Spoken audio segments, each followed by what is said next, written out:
नमस्कार दोस्तों, स्वागत है आपका।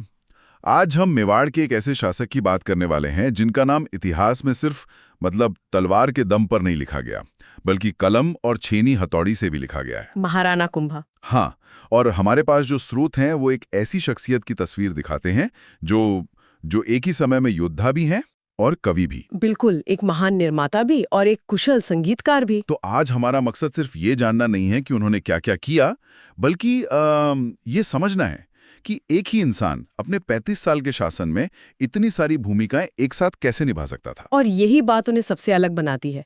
देखिए, ये कहानी सिर्फ लड़ाइयों और जीतों की नहीं है, ये कहानी है संतुलन की। संतुलन। हाँ, एक तरफ अपने ही घर में चल रहे सत्ता संघर्ष को संभालना और दूसरी तरफ मालवा और गुजरात जैसी सल्तनतों से लोहा लेना, और इन सब के बीच कला और संस्कृति का एक ऐसा स्वर्ण युग शुरू करना जिसकी मिसाल मिलना मुश्किल है। तो ये बदला, महत्वाकांक्षा और सृजन की एक अविश्वसनीय गाथा है। बिल्कुल। तो चलिए इसी गाथा की परतें खोलते हैं। कुंभा के मामले में उनका शासन खून और धोखे से शुरू होता है। 1433 में उनके पिता महाराणा मोकल उनकी हत्या कर दी जाती है। और करने वाले कोई और नहीं बल्कि उनके ही परिवार के लोग थे, चाचा, मेरा और महपा पंवार। किसी भी युवा शासक के लिए ये एक भयानक शुरुआत है। इसने जरूर उनके पूरे नजरिए को आकार दिया होगा। बिल्कुल, और इसने उन्हें तुरंत एक दौराहे पे खड़ा कर दिया। पहले बदला लेना है या इस बिखरे हुए राज्य को संभालना है। हालात इतने खराब थे कि मेवाड़ को मदद के लिए मारवाड़ की तरफ देखना पड़ा। अच्छा। कुंभा की दादी हंसाबाई ने अपने भाई मारवाड़ के शक्तिशाली शासक रणमल राठौड़ को मेवाड़ बुलाया ताकि वो कुंभा के संरक्षक बन सकें। और यहीं से कहानी में एक नया और कह सकते हैं खतरनाक मोड़ आता है। हाँ, यहीं से सत्ता का समीकरण पूरी तरह बदल जाता है। रणमल मेवाड़ आते तो हैं, अपने भांजे के हत्यारों को सजा भी देते हैं, लेकिन फिर उनकी नजर मेवाड़ के सिंहासन पर टिक जाती है। रक्षक ही भक्षक बनने लगता है। ये तो सत्ता संघर्ष का एक क्लासिक उदाहरण है ना। बिल्कुल। रणमल मेवाड़ के प्रशासन में मारवाड़ के राठौड़ों को ऊंचे पदों पर बिठाना शुरू कर देते हैं। हाँ। और जाहिर है मेवाड़ के सिसोदिया सामंतों को ये बात पसंद नहीं आती। जब सिसोदियों के एक बड़े नेता राघव देव, जो प्रसिद्ध राजकुमार चूंडा के भाई थे, इसका विरोध करते हैं तो रणमल सबके सामने उनकी हत्या करवा देता है। सबके सामने? हाँ, ये एक सीधा संदेश था कि मेवाड़ में अब राठौड़ों का राज चलेगा। ये तो सीधे सीधे मेवाड़ की संप्रभुता को चुनौती थी।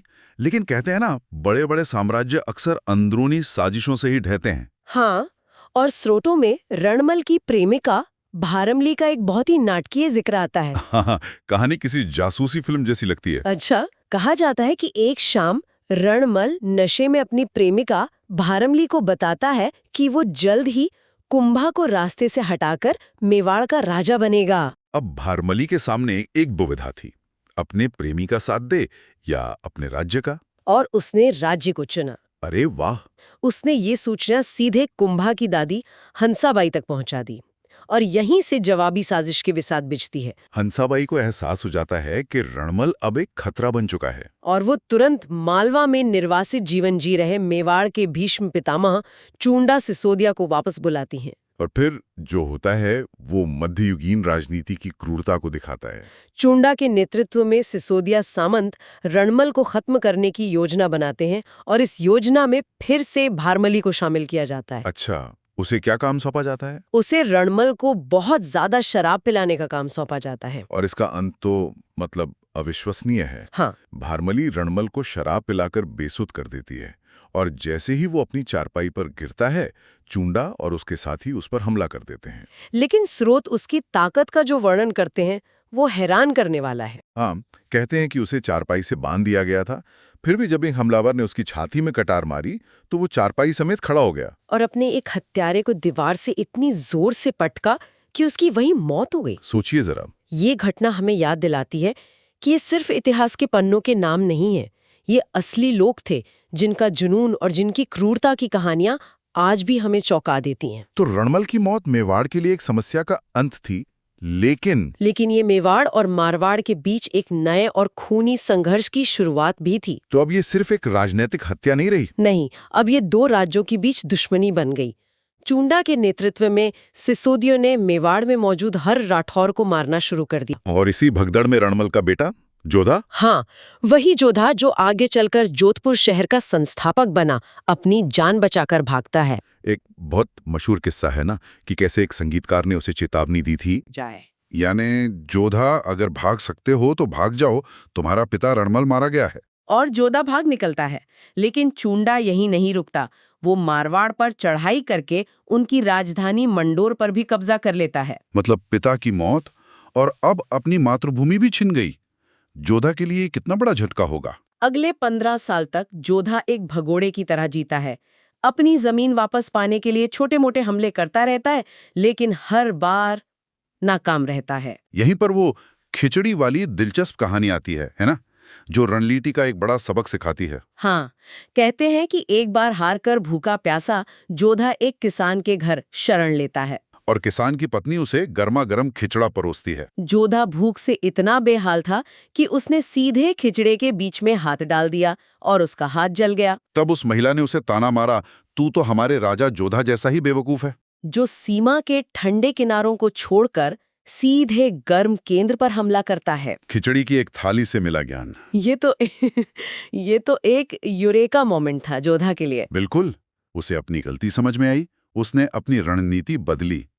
अब वो सीधे राजधानी पर हमला करने के बजाय धीरे धीरे आसपास के छोटे किलों और गांवों को जीतने लगा, अपनी ताकत बढ़ाता गया और आखिरकार मंडोर को घेरने में कामयाब हो गया। 15 साल का लंबा संघर्ष। आखिर में दोनों पक्षों को समझ आ गया कि इस लड़ाई से किसी का भला नहीं होगा, और तब होती है इतिहास की एक बहुत ही अनोखी संधि। 1453 में आंवल बांवल की संधि। ये नाम सुनने में जितना आकर्षक है, उतना ही रणनीतिक रूप से चतुर भी। उन्होंने तलवारों से नहीं बल्कि पेड़ों और पौधों से सीमा तय की। अच्छा, वो कैसे? तय हुआ कि जहां तक आंवले के हरे भरे पेड़ हैं वो मेवाड़ का इलाका होगा, और जहां से बबूल यानी बांवल के कंटीवे सूखे पेड़ शुरू होते हैं वो मारवाड़ का। अरे वाह, ये तो एक ऐसी सीमा थी जिसे कोई भी आम इंसान आसानी से पहचान सकता था। सही कहा।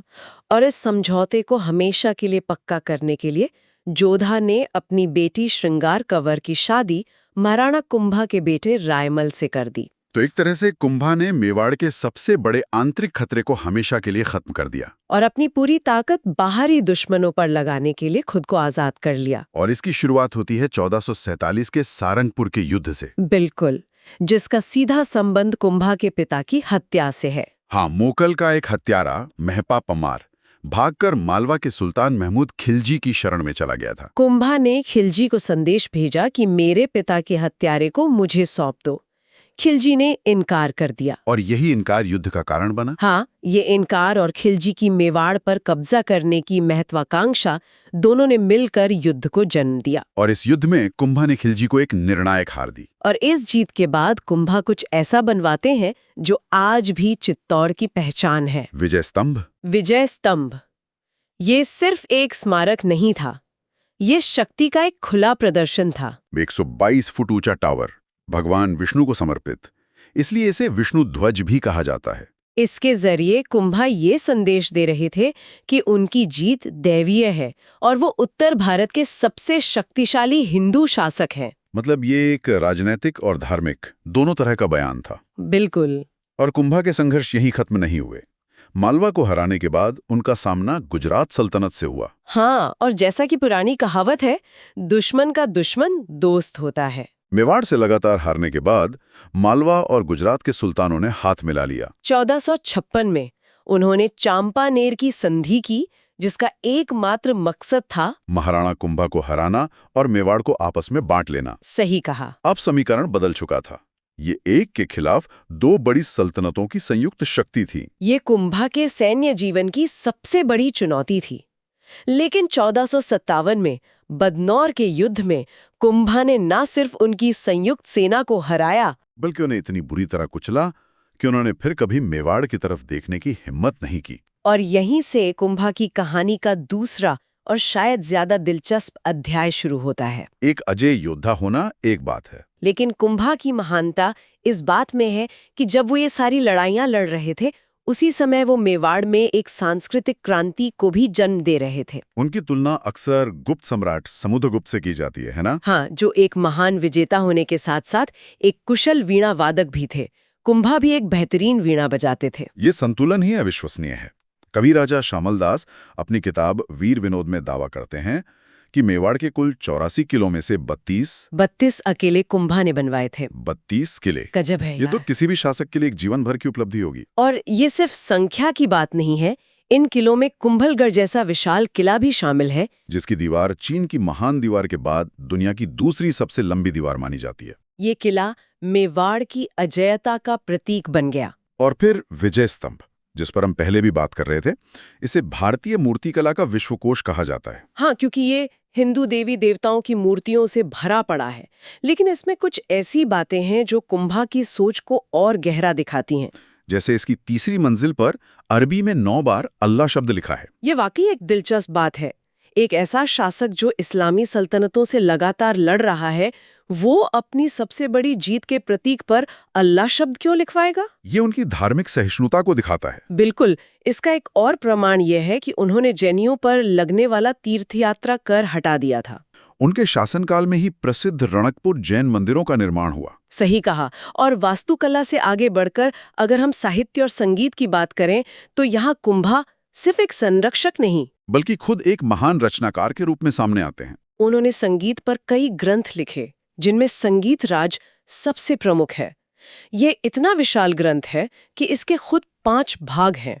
और वो सिर्फ मौलिक रचना ही नहीं कर रहे थे, वो मुश्किल समझे जाने वाले ग्रंथों को आसान भी बना रहे थे। हाँ, उन्होंने जयदेव के गीत गोविंद पर रसिक प्रिया नाम से एक टीका लिखी, जो आज भी बहुत प्रसिद्ध है। वो संस्कृत, मेवाड़ी के अलावा कन्नड़ और मराठी जैसी भाषाएं भी जानते थे। सचमुच एक विद्वान राजा थे। और उनका दरबार भी विद्वानों का केंद्र था। उनके वास्तुकार मंडन खुद एक महान लेखक थे। कान्हा व्यास जैसे कवि थे। कुंभा ने एक ऐसा माहौल बना दिया था जहां ज्ञान और कला का सम्मान होता था। तो जब हम इन सभी स्रोतों को एक साथ रखकर देखते हैं, तो महाराणा कुंभा इतिहास की किताब के एक अध्याय से कहीं ज्यादा बड़े नजर आते हैं। जो बात वास्तव में प्रभावित करती है, वो है ऊर्जा और समय का प्रबंधन। सोचिए, एक व्यक्ति जो अपने 35 साल के शासनकाल में लगातार युद्ध के मैदान में है, वो संगीत और साहित्य पर इतने गहरे ग्रंथ लिखने का समय कैसे निकाल लेता है? ये दिखाता है कि उनका शासन केवल अस्तित्व बचाने के लिए नहीं था। नहीं, ये सृजन, बौद्धिकता और एक गौरवशाली पहचान बनाने के बारे में था। उन्होंने मेवाड़ को सिर्फ एक राज्य नहीं, बल्कि एक सांस्कृतिक राजधानी बना दिया। लेकिन इतने महान व्यक्तित्व का अंत, हाँ, बेहद दुखद। हाँ, बहुत विडंबनापूर्ण। स्रोतों के अनुसार अपने जीवन के अंतिम दिनों में उन्हें एक बीमारी हो गई थी। और 1468 में उसी अजय कुंभलगढ़ किले के अंदर, जिसे उन्होंने खुद बनवाया था, उनकी हत्या कर दी गई। और हत्यारा कोई बाहरी दुश्मन नहीं, बल्कि उनका अपना बेटा उदा था। और यहीं पर ये कहानी हमें एक अंतिम विचार के साथ छोड़ जाती है। एक ऐसा व्यक्ति जिसने 32 किले बनवाए, जिसने बाहरी दुश्मनों को हमेशा दूर रखा, जो कला और संस्कृति का इतना बड़ा संरक्षक बना, वो अपने ही बेटे के विश्वासघात से खुद को नहीं बचा सका। उनकी सार्वजनिक भव्यता और उनके निजी दुखद अंत के बीच का ये गहरा विरोधाभास हमें शक्ति, महत्वाकांक्षा और विरासत की जटिल प्रकृति के बारे में सोचने पर मजबूर करता है। और ये सोचने वाली बात है कि क्या महानता हमेशा अपने साथ एक गहरी ट्रेजेडी लेकर आती है?